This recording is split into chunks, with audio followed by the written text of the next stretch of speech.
Hey, nerds, and welcome to The Gutter. This is episode 6 of the second season of the Gutter Nerds podcast. My name is Steven. Joining me today is two randos. That's Mike. His mic's not on. Whoa. Because I don't like him. And we can speak now then, I yes, suppose. oh yeah. Hello. Yeah, talk as much as you want yeah. now. Oh, well, Thank you for having me, Steven. And when the B team's not good enough, Sam Bourgeois. What the fuck? We are I'm the here. D team. Hello, Day. Welcome. Okay. So wait, why do we That's have to be quiet for the intro?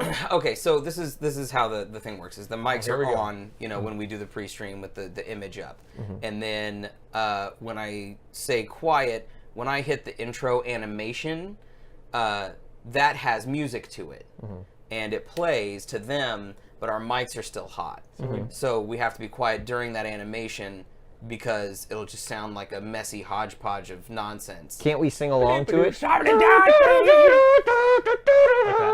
You know this theme song. Yeah, I've watched it once or Holy twice. shit! Look at this guy over here. This guy, hey! This guy. What do you do? Guy, what you been playing? Sam, what you been playing? Not a goddamn thing. I've been looking through mods to increase my Skyrim enjoyment. Oh yeah, and I imagine you would need to do something to increase Skyrim enjoyment. Why? Are you saying Skyrim is bad? Because it's a piece of shit. No. We're not here to talk about Skyrim. I have. go ahead. I have gotten burned out on Skyrim, so I would need a little bit of zhuzh. That sounds like your problem, not It Skyrim's. is my problem. That's my problem. So what have you been testing mod wise? I mean, I'm just like trying to go through all the available mods, see if there's anything interesting. But I've been having a problem where like I favorite stuff and then I come back the next day and that stuff is no longer favorited. So I basically waste a shitload of time. Why don't you just download it then? That's what I've started doing. Oh, But like I didn't realize it the first couple times it happened. Oh. So I spent like days favoriting mods Oh god, sorry. to no avail. so And now to reap all of that work, nothing. Yeah, basically. And it's gone. So you haven't been playing anything. You've been looking through menus Yes. for the past few days. Yes. Oh. In what little free time I have, yeah. And what made you want to go back to Skyrim? I don't know. Did you just like run out of stuff to play, or? No, I've got so much there's shit no to way. play, I would never finish it. Even if I were to have children and like force them to play my games for me, just so that they get played once, that we would all die unfulfilled. Oh Jesus! What have you been playing, Mike? I started playing Metal Gear Solid 5, the Phantom. Oh, you started playing the Phantom Pain. Yeah. Okay, that's awesome. What do you I started playing learn? Metal Gear Well, Solid. I figured I was speaking. I should look at the audience. Look at that. that. Yeah, because The you are audience talking to isn't them. up there. You're looking over the camera. What? Hello, Game Guy, audience. Game Guy does say Skyrim is boring after a few tens of hours. A little bit. Yeah, so please. So yes, I started, man, and it's fun. I'm having to come to terms with it's just more economical. It's just easier to just kill enemies than to like try and catch that 5,000 GMP monies at the end of the level. Whatever. Yeah, I'll just kill them. The thing about Metal Gear, the Phantom Pain, and I love the game, but it's sort of like you have too many tools at your disposal. So I you almost end up never sort of research using none of them. Yeah. You're just like, I have a silenced pistol and like binoculars, so I'm fine. I have binoculars, a silenced pistol, and a knife. Yeah, and there you go. That's the most Occasionally, I use the C4. I sort of that's my thing with Watch Dogs was like, oh, look at all these guns I have. I really just want to use this. Yeah. Look, I don't need all all this you stuff. But the other stuff doesn't vary your mission up really any. It's just like you can be quiet and silent, or blow everyone's damn head off. There's not a lot of creativity that goes along with it. But Yeah. how far are you? Well, I guess I'm stopping now, thanks to. I have no idea. I finished mission Hi, Nightbot. 10-ish. Stop saying hi to I Nightbot. don't know. It says I'm 8% done, Okay, yeah. so not very far. Yeah, the game. Well, when you finish the game, Yeah. please have a discussion with me. I will. I'm interested to talk about stuff with you. Okay. So lately I've been playing a lot of PUBG. No one asked you what you were playing, Steven? That's true. Well, I'll tell you what. He's right. Hey, what have you been Man, playing? point. No, thanks. we don't give a fuck. I have been playing PUBG. I finished the Surge DLC, and it was good. What did you think? It was Worth good. it? Yeah, it was worth the price. And we'll talk more about that in a little bit, actually.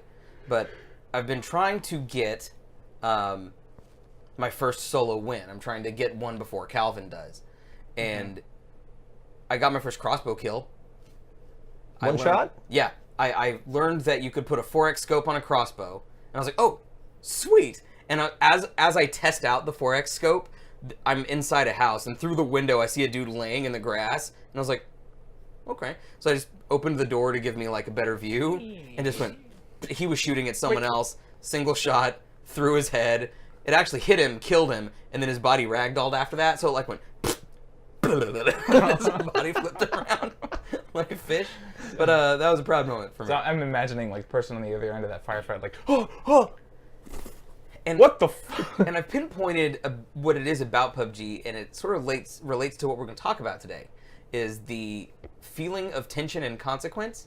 And we're going to be talking about Dark Souls and Souls-like games today. You were saying that, yes, every match is different, but every match is the same. You drop, you scrounge for stuff, you shoot people. And there is no variant to that. There's no story, there's no, like, different objectives for you to complete or anything like that. But what I found really pulls me into this game is that sense of tension and consequence where, like, if I fuck this up, I'm going to die, and then I'm out. Or, like, Jesus, there's only 4 people left, and, like, my heart is beating. So, getting that from a game, to me, these days, is very difficult. Yeah. It does offer a lot of suspense. Yeah. You've played a little bit. Have you played any PUBG at all, Mike? No. I've haven't done a single minute. Do you have any interest in it? Yeah, I do. Okay. Perhaps You would you do? like to try some? I mean, at some point, yeah. Okay. Sure. Fantastic. I might have you try Okay. some. At some point, At I some would point. try some, yeah. Yeah. Be great. He's talking Crazy about Smurf. PUBG or drugs. What? PUBG is a drug. I thought. It wasn't a drug? PUBG, you put It's under like your cheese. eyelid, and you rub it around, and it makes you just feel so good. No, that's makeup. It's sand, actually. It's called You makeup. put sand in your eye? Oh, inside your eye. Yes, and then you feel really good. Yeah. It's just got really weird. Yeah, we're off the rails. Anyway, Hello, welcome to... so today, we're going to talk about Dark Souls and Souls-like games. And first and foremost, I want to ask you guys, what was the first Souls game you ever played? I've never actually played one. I couldn't. Just get the fuck out, I guess. No, Mike, I've seen you play them. Really? That would be hilarious, though, because like you played Souls with Mike so often as he as your guide, and he knows everything about the games. But I've never Mike done it. had never actually played himself. He had just like wikied everything. Yes, like I actually think about it. He just came out and talked to me while I was playing. I never was on play. Mark asks Fortnite or PUBG, and guess what? Our next podcast, a week from Monday, is literally that question. We'll be talking about Fortnite versus PUBG. But so yeah, your first experience with a Souls game, either of you. Who wants to Michael, go first? you were the Okay. Souls man. Oh, You're the reason that we all now play Souls games. I am? No, wow. he's not. Oh. Okay. Well, that was an emotional roller coaster. Thank you. My first Souls game was Dark Souls. The OG Dark Souls. Dark It Souls. was given to me The original. by was a Games gift. with Gold. Yeah, it was a Microsoft Xbox gift. gave it to me, and I was like, well, okay, I'll play it. I'll try it. Wow, so you played it after its initial. Yeah. Yes, yeah, it was actually. Popularity, whatever. I don't know. I feel It was just before Dark Souls 2 came out that I got Dark Souls. right. Yeah.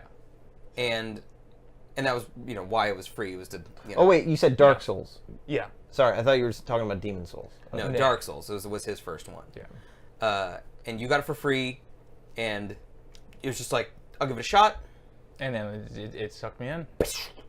Yeah. It got me. What was your first one?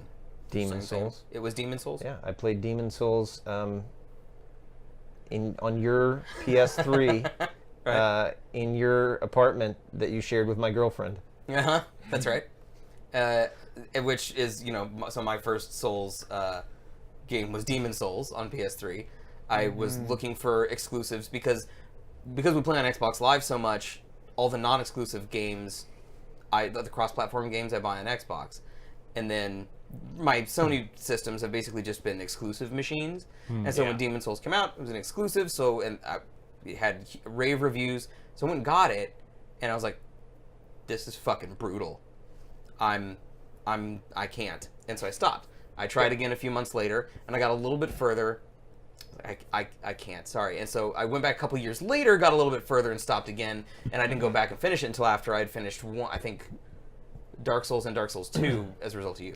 Yeah, my first exposure to it was watching you play one of your Demon Souls trials, and hearing you explain it. It was just like, oh, I don't know. This does not sound like fun. And Smurf says, I hate Dark Souls. I like to win, not die every 2 minutes. Yeah. And so I Get good. I like to be challenged now, and this is what Dark Souls did to me. And I don't know if this did this to you guys.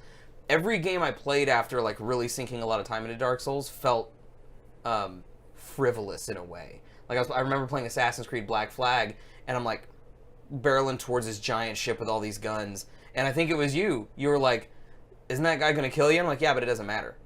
Yeah. If I die, I reload. It doesn't matter." So there was no consequence, and I realized that that's something that I want in a game. And if I can't get consequence, I can at least get the challenge. So I play a lot of games now on hard. Yeah. As a result of Dark Souls. Has Dark Souls changed the way you guys played games at all, or looked at gaming? You first this time, since you made me go first last time. Sorry.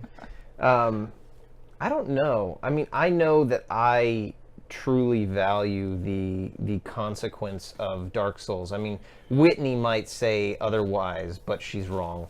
Because she hears me just yell, Oh, shit! yeah, and I'm obviously distressed when I die and lose 100,000 souls. Especially when it's something stupid like I've just defeated the last guy between me and my souls, and then I slip off the edge and fall to my doom. Or you didn't have the camera quite right, and so you knock someone off the edge, and you're like, "See ya, fucker!" Oh, and then they follow after. Now I take a quick trip in the menu and shit. But have no fear, Soft is here. Hello, Soft Shock, who is currently playing through Bloodborne right now. Ooh, very good. Oh yes, and headphone I'm gonna have some warning. stuff to say about that. Headphone warning. We may swear real loud. Yeah. It's a Dark Souls stream. Fuck. Fuck. oh no, my soul. I never heard. So I've heard Sam Souls Rage. I don't think I ever heard you Souls Rage. I had definitely Souls Rage before, but I guess I keep it more contained these days. Yeah, no, Crazy Smurf, I didn't mean it. My neighbors who are sleeping. Barking. Yeah, well, Sarah's sleeping too, but whatever. What was the question? Yes, how has Souls changed the way that you think about games? Oh, wait, I wasn't done. Oh, I'm sorry. Fuck you guys. I think that it's changed. It has made me seek more. I guess I feel like a lot of games. I've been reading up. Yes. Doing some homework for this one. Yeah. And a lot of games have all this dev team for all this material that almost never gets touched, and there's very little incentive to go and explore the rest of your game. Mm-hmm. And for me, the Dark Souls games have always incentivized me to search everywhere and try everything.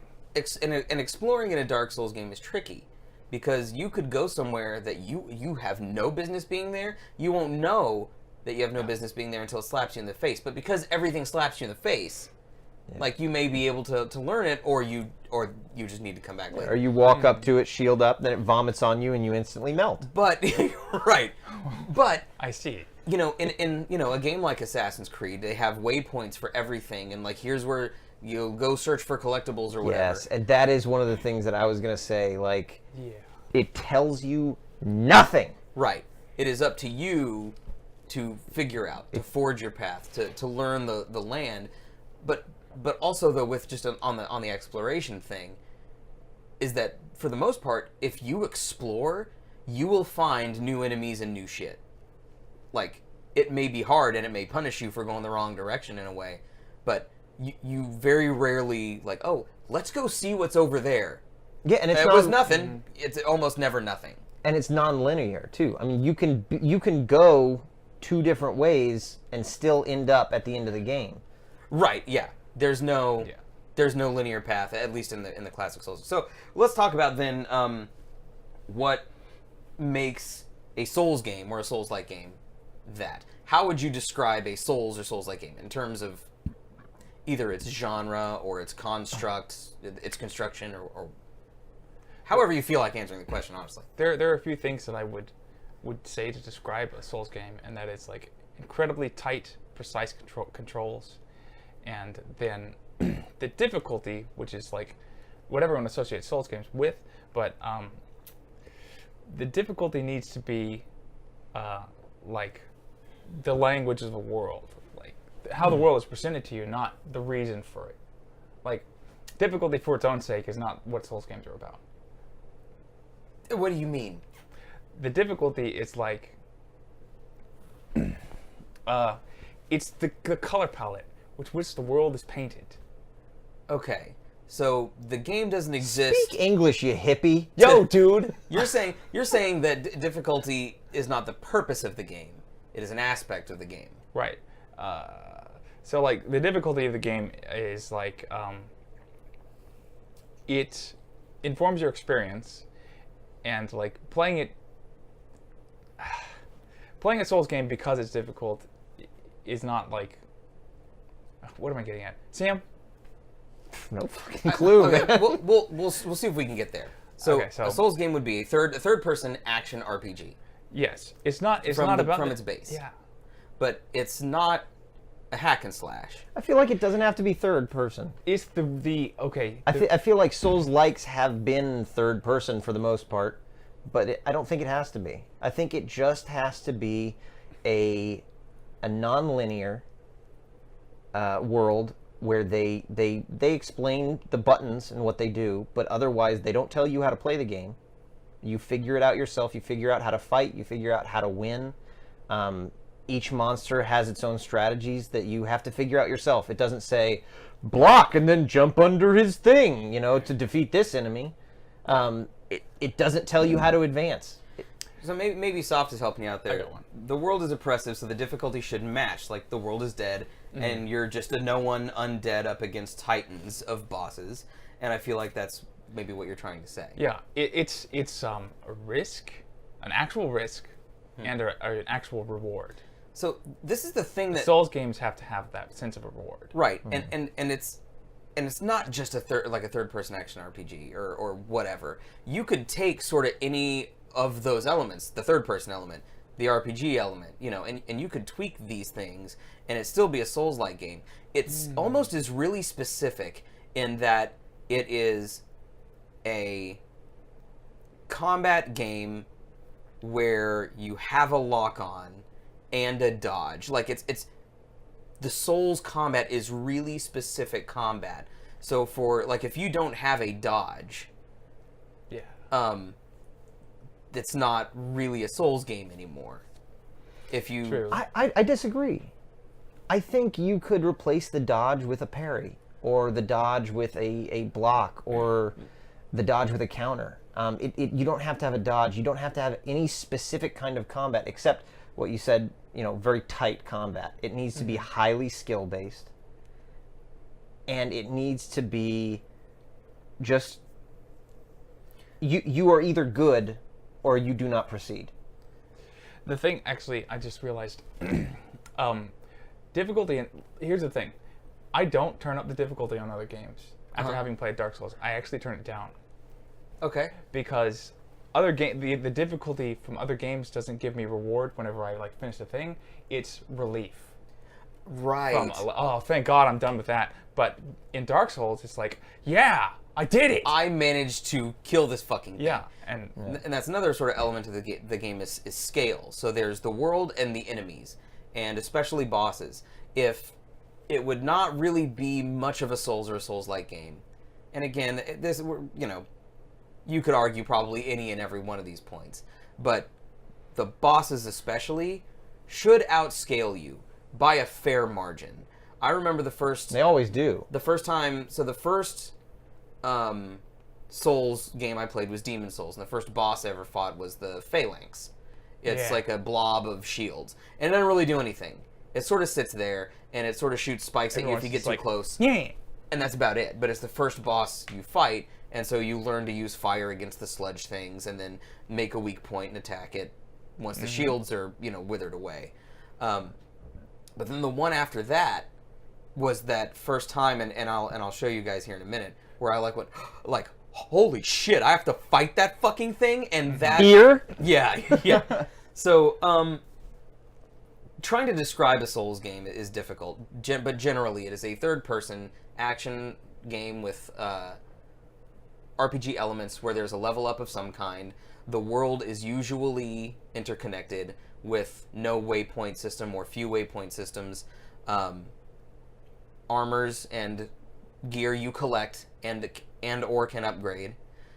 Usually, but not always, your currency and your experience are the same thing. So you have to choose if you want to level up or buy something or whatever. And that's essentially sort of... then there's usually a heavy attack and a light attack and then parry dodge, a full array of sort of combat-related moves. Now, when it comes to what a Souls game is, I kind of disagree. I think it's so much more basic than that. Oh, nice. Hey, Lithic! Taking the top spot there in the gold. Look at you. Take your place. I don't think it has anything to do with the style of gameplay. I think a Souls game is simply a game that requires you to think. It doesn't tell you what to do, and it's hard. It is very challenging and very punishing. Softshock says we talked about lore. This is the most important part of a Souls game, and especially a game that's not a Souls-like game, or maybe so. The presentation of the lore, how it's kind of ambiguous. Yeah, but there must be lore behind it. It can't just be a series of fights. Yeah, there has to be the lore is there that exists there. There's no what do you call it when someone just tells you what's going on? Exposition? Yeah, there's no exposition. Right. Or very little, depending on, it'll get, here's, this is the Ring funny thing. two bells. This is the intro of Go Dark on. Souls. It's like, there was a great war between these things. I'm like, I don't know what that is or who that is. But King Lothric was able to slay the crystal giant. And I'm like, don't know what that is. It's all stuff you don't have context for until you play the game. Yeah. And even then, it's all based on your expression. But even Soft says, gameplay be damned. Anyone can copy that, but no one can copy the feel of the game. And there is a certain sense of essence or feeling or tone that goes into these style of games. And even then, tone can vary a little bit in the ones where we're going to present to you today. But there is sort of always a sense of dread and helplessness. You have to become something. You have to become good at the game. You have to level up. You don't start as a powerful, you're not Samus... go get on fight all the space pirates. We have to strip away your shit and you have to rebuild again. You're like some schmuck who rose from the ash. You got your mitts and a loincloth. A single deuce? Go fucking for it. Olympic yells at Trexus to get back to PUBG. Get back to PUBG, Trexus. Get back in your cage! So we're going to talk about sort of each game sort of one-on-one, or, the main Souls and Souls-like games. And there may be more that are out there. And certainly, so a game like Hyperlight Drifter is a game that is probably inspired somewhat by Souls, but the presentation is Candy completely Crush, different. Mike. Salt and Sanctuary is a 2D. Souls-ish. Right. And Souls-like. so, yeah, we could have the conversation. One thing I will say, and I want you guys to think about this sort of as we go through. I say this all the time. I've said it a million times to Mike, and I've said it on the podcast a million times too. Dark Souls is more like the original NES Legend of Zelda than any Zelda game that has come after Legend of Zelda. And in that, the original Legend of Zelda was difficult. It had an open world in which it was not explained the path or the direction you were supposed to go. You could go, there is a suggested progression, but you don't have to follow that suggested progression. You can do things out of order. If you go into a cave and you don't have the shit for that cave, it's fucking dark in here. It's not gonna go, oh, it looks like you need the candle of light. It's just like, it's dark. You can't do shit, sorry. Yeah. And so you have to go figure that out on your own by exploring the world and testing shit, and then getting to the top of the mountain. So very much for every game to be like that. Like one of the most disappointing things is when a game tells you something you should be able to figure out yourself. I will tell you the worst feeling, I think, in a game, besides not being rewarded for doing something amazing. And that's why I get so fucking frustrated with Destiny, and even with PUBG. Like, I've played all these matches, let's open a crate. Oh, it's dirty shit on underwear. You know. Is the sense of reward and... Fuck, I lost my train of thought. What was I talking about? The two things that you hate the most? Oh, is the feeling of when I am playing a game and I think, oh, I wonder if I'm supposed to, and then the game comes up and goes, hey, go to the, or tells you that you were, I'm like, I really wish I could have fucking figured that out on my own. Yeah. I really hate that. Like, the worst example, or the best example of it that I experienced was... Good night, Lithic. I Good love night, you, sir. sweet prince. May a thousand geese sing thee to thy rest. What was it? Darksiders. Yeah. And at one point in Darksiders, you have to leap. You're in like this canyon area, and you leap out onto this small, secluded mesa, and there's a chasm all around you with like a path along the outside. And you have to fight a boss in the center there. And like when you kill the boss, either it gives you like this hook shot sort of a thing, or you had recently gotten a hook shot sort of a thing. When you kill the boss, you gain control of your character for one second after the death scene, and then it highlights this one tree on the outside path. Like there's only one tree. Uh-huh. And there's no other way off of this thing. Like, oh, okay, I thought I was supposed to live here forever. Right, yeah. Like the game goes, bling, hey, look at this. Yeah, it's like, God, do you just expect all gamers are fucking idiots? Right, yeah. And some are. But... Makes me want to punch developers in the throat. And this is the thing, actually, that one of my friends pointed out on Facebook a couple years ago. And this is probably a whole other podcast on its own, but gaming is the only artistic medium that requires you to be good at it to experience it. You can watch a full movie without having a film degree, but you can't see the rest of Dark Souls unless you get good at Dark Souls. So that's just something interesting to think about. So we're going to go through the history here. All right, let's do this. First up, hold on. You're doing it backwards! Kingsfield. All right, Kingsfield. Definitely messed that up slightly. Okay. We're wow. going here. Okay. If you want professionalism, go watch their podcast. Okay, so we are at February 2009 for the PS3. Demon Souls comes out. February 2009. You couldn't have found a better picture than I've gone this? back there. So what I wanted to do This is was his I wanted to playthrough. find an in-game with the UI and a boss battle was what I tried to get with every one. And it's usually an impressive one. Demon Souls is a little bit older, and so this was what I was talking about. This was the first time that I came in and had that sense of awe of, holy shit, how the fuck am I supposed to kill this It's thing? a really long health bar for the character. This has to be New Game Plus or something because they've got 96 Full Moon Grass, which is the healing. Oh, yeah. And this is the thing about all of these games, the Souls and Souls-like games. Each game has its own language. Like Souls, Bloodbucks, Essence, Scrap. It's all the same shit. Spirit points, Whatever. side. Is a bonfire or a lantern or Poop a Souls. or a what's that? They've got like poops, like different sizes of poops, like a big poop. And it's like more. Wait, I'm sorry, I missed something again. Poop of a fallen soldier. It's Poop Souls. How did we get here? Because each one has its own language, so he's gonna have a Poop Souls game. Great. You I found guess I'd play the it. Raging Diarrhea is the big, The running is the big poop. one, yeah. I am the great mighty poo. Yes. It's called Blood Echoes. Blood Echoes. In Bloodborne, but I call it Bloodbucks. It's Bloodbucks. I lost all my Bloodbucks. Anyway, so in Demon Souls, you have a central hub that you work from, and you can choose to go to one of 5 levels, and each level has 2 or 3 tiers to it, and you can do them in any order. You can go to level 5-1 or 4-1 or 3-1 or whatever first. And again, there's a suggested progression because you might need something from 3-2 before you finish 1-3 to be able to finish 1-3. Better, to be honest. So I'm shocked. But the reason I bring up the language of each game is in Demon Souls you still have souls. That's a mainstay. Your healing, you don't have Estus Flask. You have the Crescent Moon, Half Moon, and Full Moon Grass. These do not replenish when you die or revisit the base. Yeah, they're finite. There's just a finite. If you eat them all, guess what?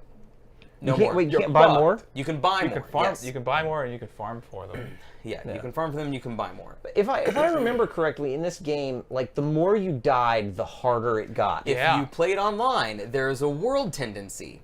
So you could be human or undead. Even if you're not online. Even if you're not online? Yeah. Are you sure? You know how I know that? Yes, it happened. I thought it was only if you were playing online, but maybe I'm wrong. Yeah. But I do know. So if you, like in Dark Souls, you can be human or undead. And if you are human, you have a longer health bar, but you don't hit for as much or something like that. There's a trade-off. Yeah. I think. Yeah. I do know that your health is like halved if you're dead. But if you are human and die, the world gets harder. So if you die and you don't become human and die over and over and over again, you're not making the world any harder for yourself. But if you use what would be like a humanity or ember later on in the series, die again, the game becomes yet harder. It becomes easier by killing bosses. But there are only a limited number of bosses. Only a few of them. So you're in this arena. There's this giant knight with a giant shield and a big fucking sword, and archers line around you and are firing at you, and it's fucking chaos, and it's unbelievable. So yeah, the sense of scale is really, and there's some weird ass bosses in this game. Like the thing that's just a bunch of leeches, like combined together, like all over, like combined. There's one thing that's like this big fat creature with like a whippy tongue. I don't remember that. You're in like a multi-tiered, and it's in the middle, and it like whips around its tongue. And yeah, I do remember that. Oh. Yeah, it always reminds me of Quina from Final Fantasy. Excuse me, from Final Fantasy 9. With the whip. With the tongue. No, the gourmand. Yes, the gourmand. Yeah. Okay. So that was Demon Souls, and this one I went back to finish after playing the first Dark Souls, and then maybe even Dark Souls 2. Like I went back at that point because it was like, okay, now I like know what I'm doing. Yeah, I never finished it. I did not have the skills required at that time. It was it's tough. Like it's tough because the controls weren't as tight, and the world tendency thing, it was just. Yeah, I mean, I feel like I could beat it now. I mean, I think just back then I was not capable. Yeah. Sure, and all the things that like it is a very Souls game. Sure.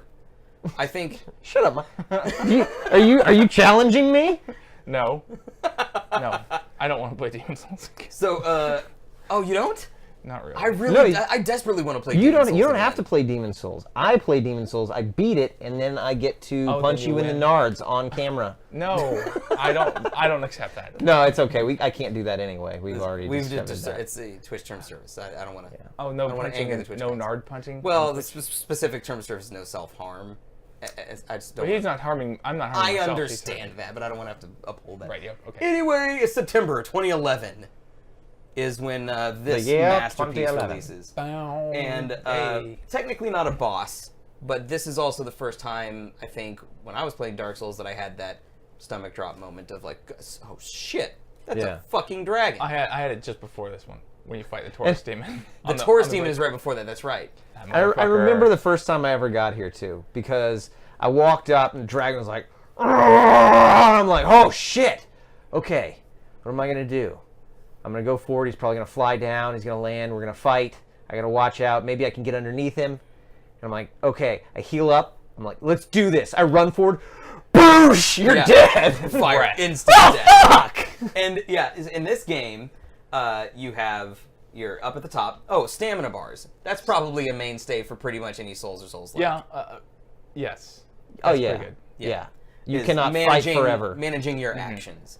So health and stamina up top. You have humanity, like in Demon Souls. You could be human or undead, and you could stack humanities as well up there.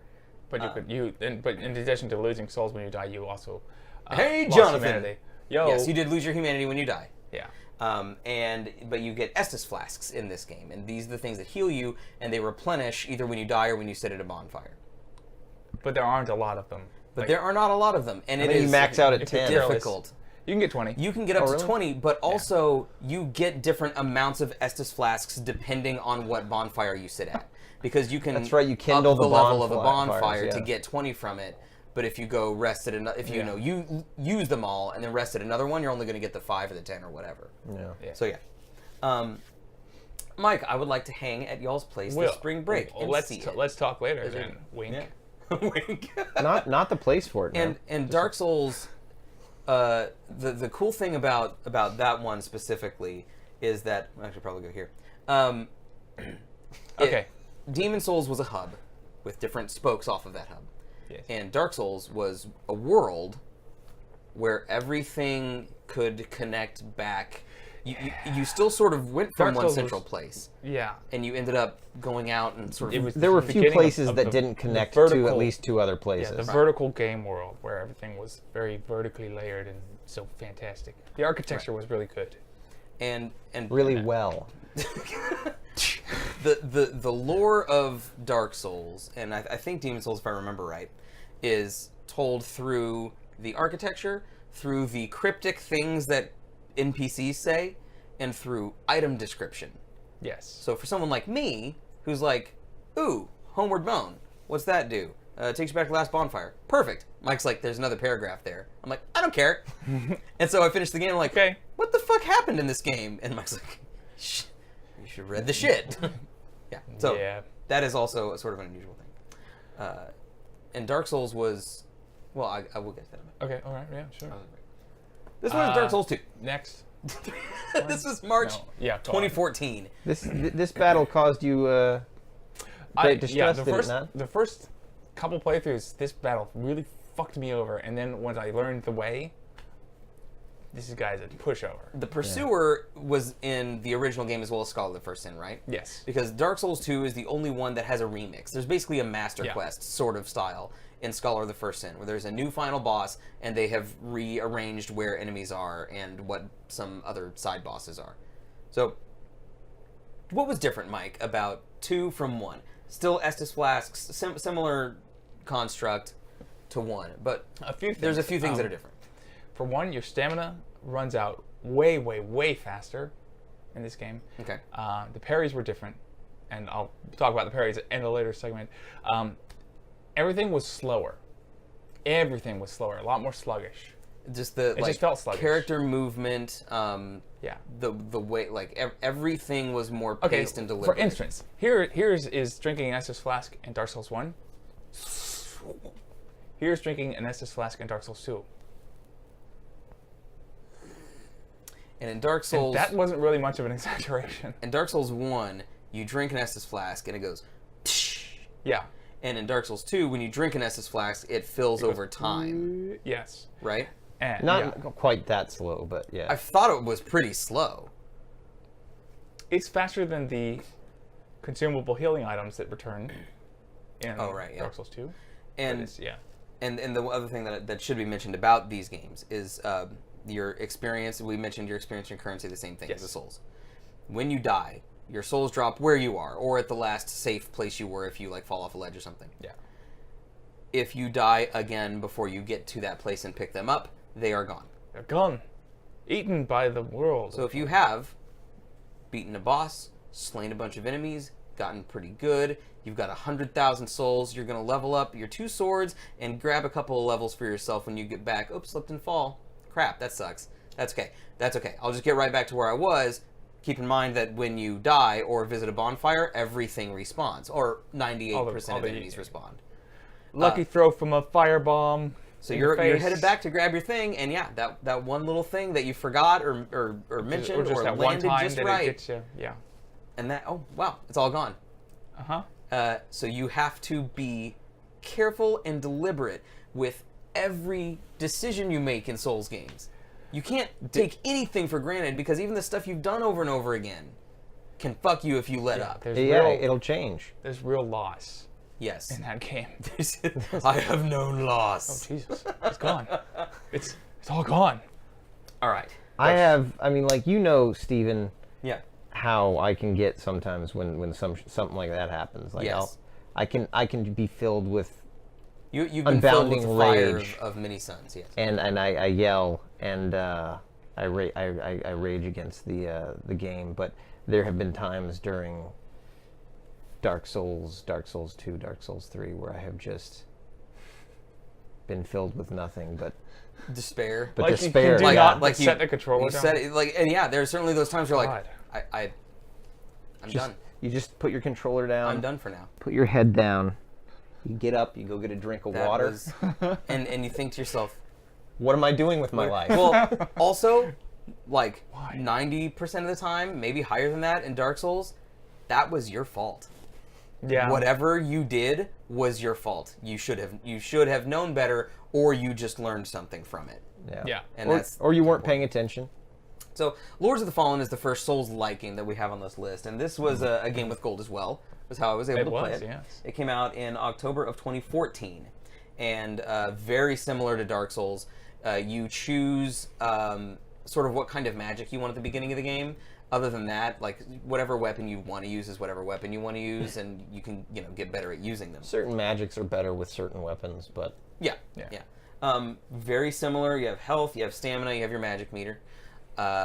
The game operates with a light and heavy swings, like in Dark Souls. There's the same sort of running, dodging stuff. It's beautiful. This is the first one that, to me, looks like the next generation gorgeous. Dark Souls is a beautiful game. I mean, Dark Souls 2 was beautiful. And Dark Souls 2 was pretty as well, but this was the next generation from like that 360, I think DirectX 10 sort of era, if you're a PC gamer. Yeah, this And is the like new the one. first Xbox One, PS4 kind of. Things are a little title. different in these Souls games. You have a character with a voice and a name, Yes. the warden or whatever. This is more Viking sort of inspired, and I like Lords of the Fallen. It feels a little more bland to me because it is still that sort of fantasy thing that Dark Souls does, but like the story is told to you a little more straightforward. It's still neat. There's still cool things that happen in the game, but it's just not very memorable. There's not a lot that stands out about Lords of the Fallen. There's a couple of the last boss was a son of a bitch, but I don't remember the last boss. I played up to the first boss and beat him. And Was this the first boss? yeah, this is the first boss. As sluggish as Dark Souls 2 was, this felt more. It felt slower. Now it felt a lot more realistic in the movements, but there's a reason I prefer Dark Souls and Bloodborne. But this is the thing. So like, I consider myself like a Souls fan, yeah, and so whenever Souls-like comes out, that is very much not just like Hyper Light Drifter, inspired by, but very much a like Souls style game.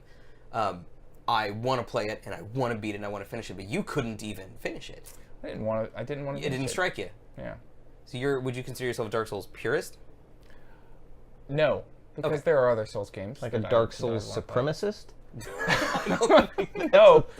No, God Okay. no. And now- because there's there's other stuff, but there's an aesthetic that I prefer, and I guess it's faster combat. Okay, yeah, that makes sense. In March of 2015, Here we go. we have Yeah. Bloodborne, and this is really a special fucking game. This is similar to Dark Souls in the way that it is, you have light and heavy attack, you have your dodge, but there's a couple things that are different now. You no longer have a block. You no longer have a shield. There is technically a shield in the game, but it is useless, and the game tells you that it is useless. You have a pistol that you can use to parry, and the tweaks.